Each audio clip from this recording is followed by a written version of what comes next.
July August আসলে আমাদেরকে বেদনাহত করে, সাথে সাথে আমাদেরকে আনন্দিত করে দুইটা কারণে। এই জুলাই আমরা আমাদের অনেক সহযোদ্ধাকে হারিয়েছি, অনেক ভাইদেরকে আমরা আমাদের মাঝখান থেকে হারিয়ে ফেলেছি এবং অনেকে আমাদের পঙ্গুত্ব বরণ করছে, অঙ্গহানি হয়েছে। সাথে সাথে জুলাই আমাদেরকে আনন্দ দেয় এই কারণে যে দীর্ঘ 17 বছর যাবৎ মানুষ যে ফ্যাসিবাদী শাসনে ছিল, স্বৈরাচারী শাসনে ছিল, সেই ফ্যাসিবাদের কবল থেকে আমরা সম্মুখ সারির যোদ্ধা হিসেবে আমাদের সবসময় আমরা রাজপথে ছিলাম।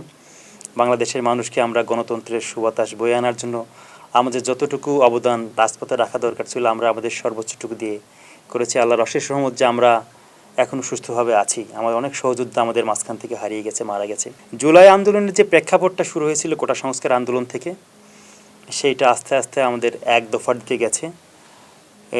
সরকারের স্বৈরাচারী আচরণ এবং স্বৈরাচারী মনোভাব, মানুষকে তুচ্ছ তাচ্ছিল্য করার যে টেন্ডেন্সি বা ছিল এই সরকারের প্রধানের এবং এই সরকারের যারা ছিল ঊর্ধ্বতন কর্মকর্তারা, সকলের কিন্তু বাংলাদেশের মানুষকে একটা জিম্মি করে পরপর 3টি নির্বাচন তারা কিন্তু ভোটারবিহীন করেছে।